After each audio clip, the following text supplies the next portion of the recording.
Shalom, shalom, queridos. Deus abençoe a todos. Bom dia.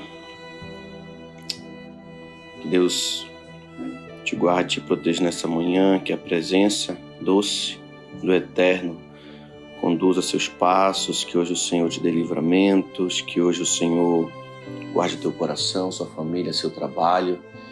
Que hoje o Senhor te dê alegria para servi-lo. Que hoje o Senhor abençoe sua vida para você anunciar o Evangelho a tantas pessoas.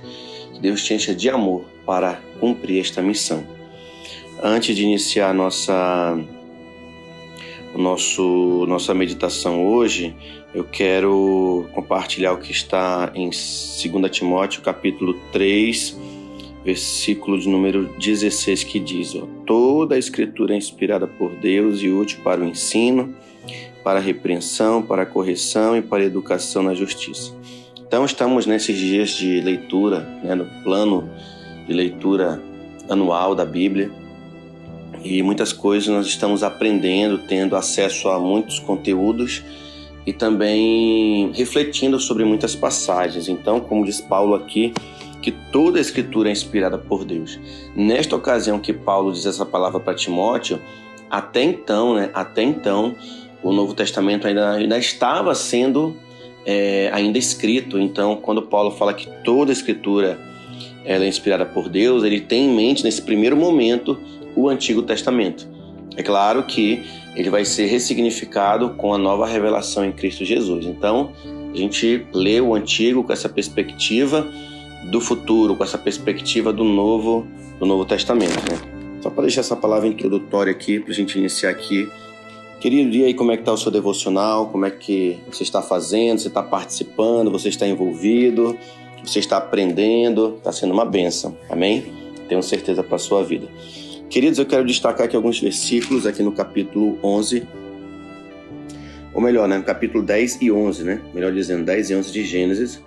E no capítulo 10 eu quero destacar aqui os versículos, no capítulo 10, o versículo 8 e 9, que diz assim: Cuxi gerou a Nimrod, o qual começou a ser poderoso na terra.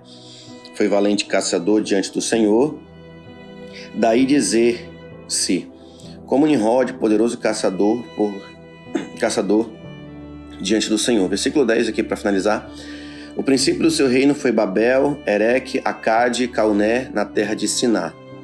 E aí, versículo 11 para concluir. Daquela terra saiu ele para a Síria e edificou a Nínive, Rebote e Calá. Queridos, eu quero só comentar aqui algo interessante. No decorrer de toda a história, desde o capítulo 1 de Gênesis até agora, nós vamos sempre perceber a corrupção do gênero humano, o homem, entrando em decadência, o homem se corrompendo. E depois de todos esses eventos, depois de todos esses eventos, e chegando aqui no capítulo 10 de Gênesis, nós vamos ver um homem se fortalecendo, um homem tornando-se poderoso. E nós vamos perceber que nós tivemos já o dilúvio, Tivemos o dilúvio, tivemos digamos assim, uma nova geração sendo refeita a partir de Noé, dos seus descendentes, Cã, Sem e Jafé. E aqui você já vê Nimrod se fortalecendo, e Nimrod, ele vai ser descendente aqui, ele vai ser descendente aqui de Cã, Ele vai ser descendente de Cã. E aí, o que eu quero trazer aqui para nós é justamente isso. Você já começa a perceber o homem já se corrompendo novamente. O homem, aqui na figura de Nimrod, sendo um grande caçador, fundando reinos e tudo mais, sendo poderoso. E todos os midrashes, os comentaristas antigos, os especialistas em Antigo Testamento, eles vão afirmar que é Nimrod, que é a parte da figura de Nimrod que os homens vão começando a se exaltar no sentido de conquistar, de produzir, de ter o poder na mão e dizer assim: olha, eu sou o líder, eu sou o soberano, eu sou o imperador, eu sou o rei, E também é interessante destacar aqui que os estudiosos também do Antigo Testamento afirmam que é a partir da figura de Nimrod que a idolatria institucionalizada ela passa a ser uma constância dentro dos relatos bíblicos. Até então, não existia uma idolatria, digamos assim, institucionalizada. Era como se fosse algo meio que isolado ou algo bem isolado. Estava ali em alguns pontos da sociedade. Mas aqui parece que algo se torna institucionalizado. Aquela questão da confecção de imagem mesmo, né, do ídolo, né, começa a partir da figura de Nimrod. E não é por acaso que está sendo relatado aqui, né, essas passagens aqui, ou melhor, está sendo relatado nessas passagens aqui, essa genealogia, né, essas pessoas que vão surgindo aqui. Mostrando sempre que o ser humano, né, é nele que nasce a partir do dilúvio, né, a partir do ser humano, principalmente a partir do dilúvio, agora sequencialmente a história de Gênesis, pós-dilúvio, o homem mesmo vai começando a se corromper. Né? Agora, uma coisa também interessante aqui, para se notar, aquilo que eu já comentei em algumas passagens anteriores, é que o homem não percebe aqui que ele está sempre pecando ou está se envolvendo em coisas e não se dá conta que está pecando e de quem está trabalhando nos bastidores. O diabo aqui não é mencionado, mas eu pergunto para você, o diabo não está trabalhando na surdina? Está. O diabo sempre está trabalhando na surdina,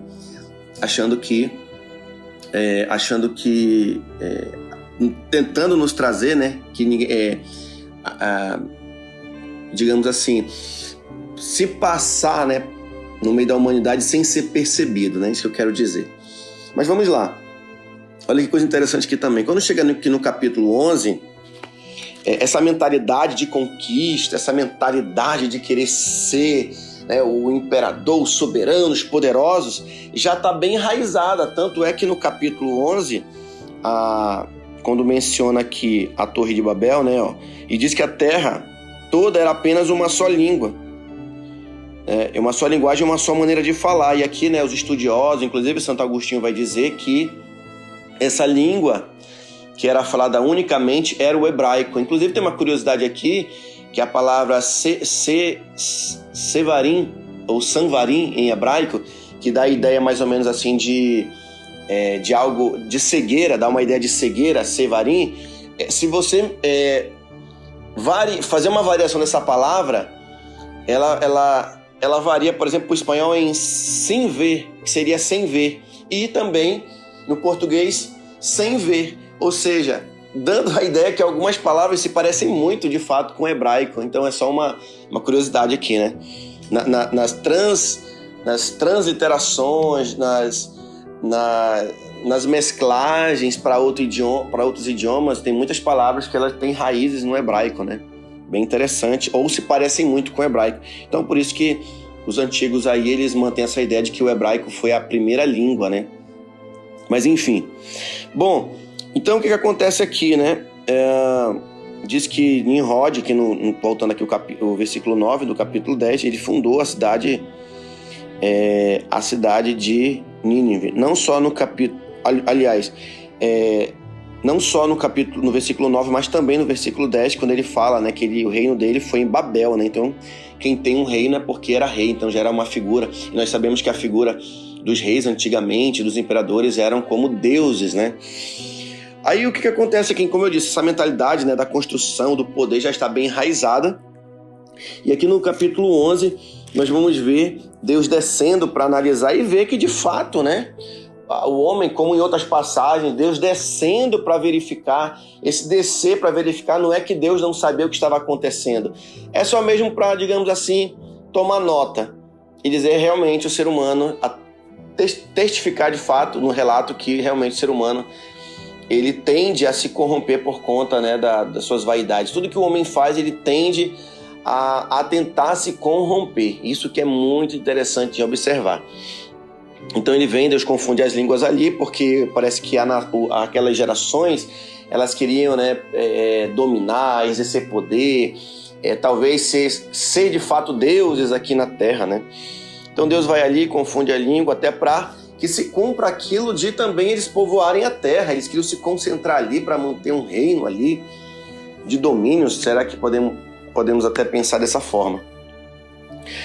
E aí o que eu finalizo dizendo que é importante, que já para finalizar esse áudio, é que Deus também relata todos os feitos, né? Relata de modo generalizado o que está acontecendo ali. Deus traz de modo abrangente a história do relato pós-dilúvio.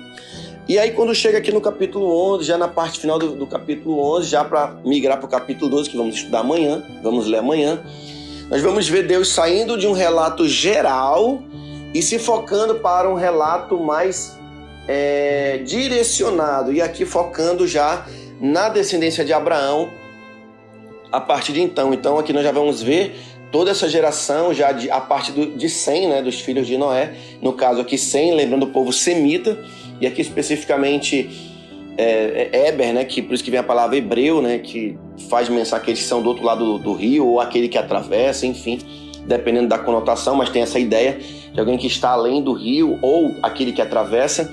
Então por isso que é chamado hebreu, né, porque uma pessoa da genealogia de Abraão era Éber, né? Então o relato vai chegar lá em Tera. Tera tem 3 filhos, um deles é Abrão, no caso aqui eu falei Abrão, mas o caso é Abrão até então.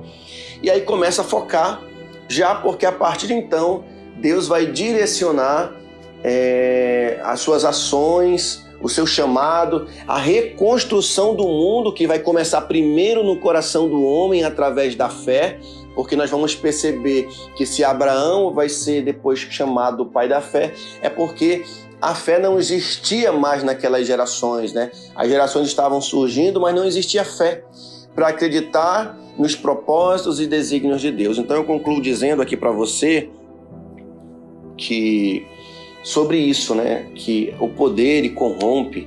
Se o poder não for analisado, usado para o bem, vamos dizer assim, não para exaltação do homem, mas para o bem comum, o homem também vai se corromper.